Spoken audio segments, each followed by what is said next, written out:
Puji Tuhan, senang kita dapat berjumpa kembali dalam renungan di tengah minggu melalui program Sapaan Firman Gembala.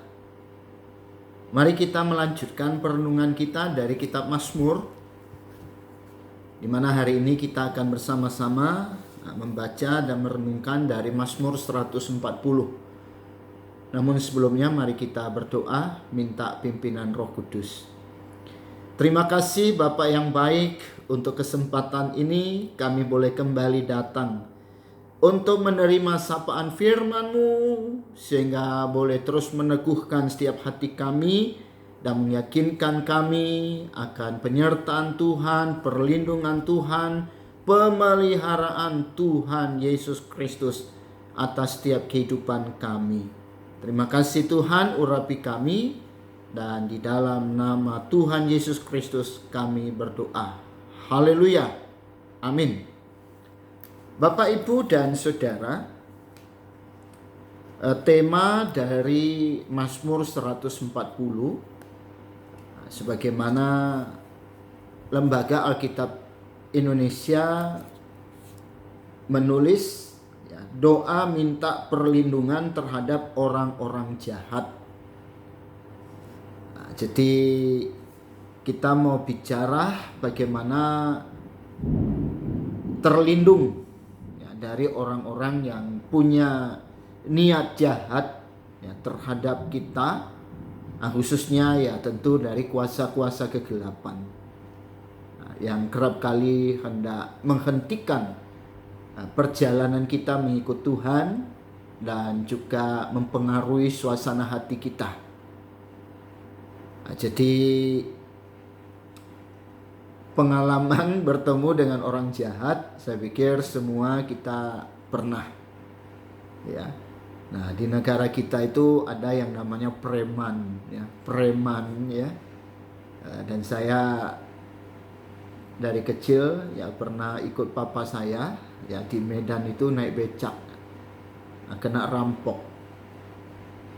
Beberapa kali di Jakarta ini saya juga kena rampas. Jadi memang namanya orang jahat namanya orang jahat kan selalu memberikan ancaman. Nah, orang baik memberikan ketenangan, orang jahat menimbulkan keresahan.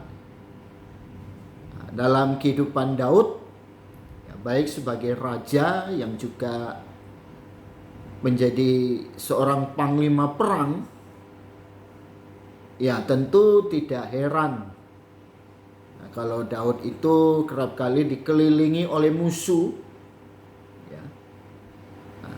Dan memang situasi ini kan bukan yang diharapkan. Nah, walaupun kita berada di medan perang, namun kan kita juga mencoba untuk selalu menghindari yang namanya bertemu dengan musuh. Kan begitu ya. Nah, jadi selalu ada jebakan, kemudian juga seperti jerat, yang akan mencilakakan kita. Jadi musuh itu seperti kata Alkitab, iblis itu hanya membunuh, membinasakan. Nah, di mana-mana kita selalu mungkin diintai. Sehingga Alkitab berkata, berjaga-jagalah, waspadalah. Karena musuhmu iblis, dan iblis bisa pakai siapa saja. Dan satu hal yang kita pelajari pada hari ini, ada beberapa poin. Pertama itu ketika ada dalam ancaman musuh, Daud selalu melarikan diri, bukan mencari perlindungan di bukit batu atau pasukan yang bersama dia, Tapi ketika menghadapi musuh, Daud berlari meminta perlindungan dari Tuhan. Daud tahu bagaimana Allah memelihara hidupnya. Ya. Daud yakin Tuhan pasti melindunginya. Ya. Ya. Daud tahu bahwa Tuhan pasti meluputkannya. Nah, itu yang membuat Daud kerap kali tidak gentar. Ya. Nah, di dalam ayat yang ke-7 jadi kalau bicara kejahatan itu kita bisa baca di ayat yang ketiga Mazmur 140 mungkin dari ayat 1 luputkanlah aku ya Tuhan daripada manusia jahat. Jagalah aku terhadap orang yang melakukan kekerasan, yang merancang kejahatan di dalam hati, dan setiap hari menghasut-hasut perang. Mereka menajamkan lidahnya seperti ular, bisa ular senduk ada di bawah bibirnya. Itulah musuh yang kita hadapi. Nah, oleh karena itu Daud selalu berseru kepada Tuhan supaya Tuhan berpihak padanya. Daud menyatakan bahwa Tuhan adalah keselamatan. Tuhan adalah kekuatan. Nah, dia menjadi pelindung, dia yang melindungi. Nah, dia juga yang akan mengajari Daud dalam setiap peperangan. Maka Daud memohon perlindungan dari Tuhan. Di dalam ayat yang ke-7 dan ke-8. Aku berkata kepada Tuhan Allahku, Engkau berilah telinga, ya Tuhan, kepada suara permohonanku. Ya Allah Tuhanku, kekuatan, keselamatan, Engkau menudungi kepalaku pada hari pertarungan senjata.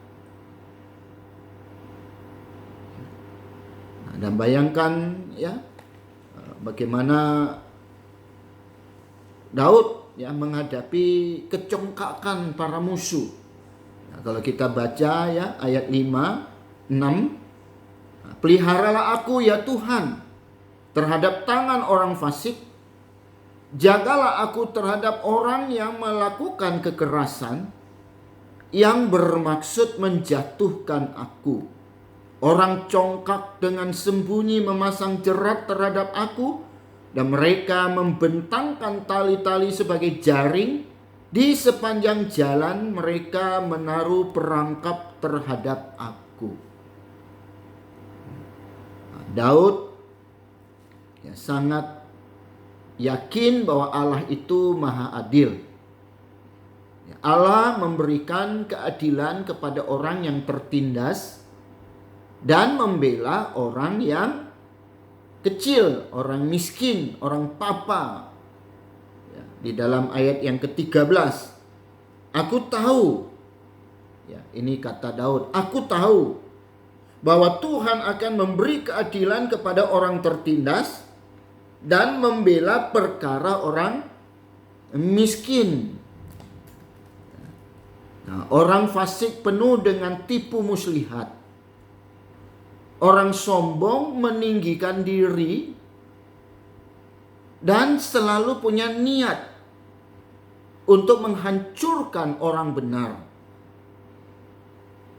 Tapi Tuhan akan menghalangi.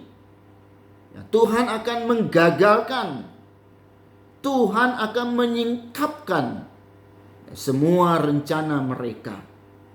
Dalam ayat yang ke-9 dan 10, ya Tuhan, jangan penuhi keinginan orang fasik.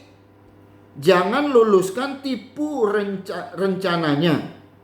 Orang-orang yang mengelilingi aku meninggikan kepala, biarlah bencana yang diucapkan mereka menimpa mereka. Jadi pemfitnah akan dimakan oleh perkataannya sendiri. Penindas akan dibinasakan. Penindas akan diberi hajaran oleh Tuhan. Penindas akan dikejar-kejar, diburu oleh malapetaka. Semua orang jahat akan dihancurkan, tetapi orang-orang yang benar, orang-orang yang tulus hatinya, orang-orang yang jujur, tentu akan dilindungi oleh Tuhan. Karena Tuhan Maha adil. Orang-orang benar akan memuji Tuhan dan berdiam di hadirat-Nya. Di dalam ayat yang ke-14. Dalam ayat yang ke-14, sungguh orang-orang benar akan memuji namanya. Orang-orang yang jujur akan diam di hadapannya. Bersyukurlah bahwa kita memiliki tempat yang kokoh, Allah yang adil, Allah yang mampu melindungi kita dari jerat dan tipu muslihat orang jahat. Kita saat ini tidak berada di medan perang, tetapi kita ada dalam suatu peperangan,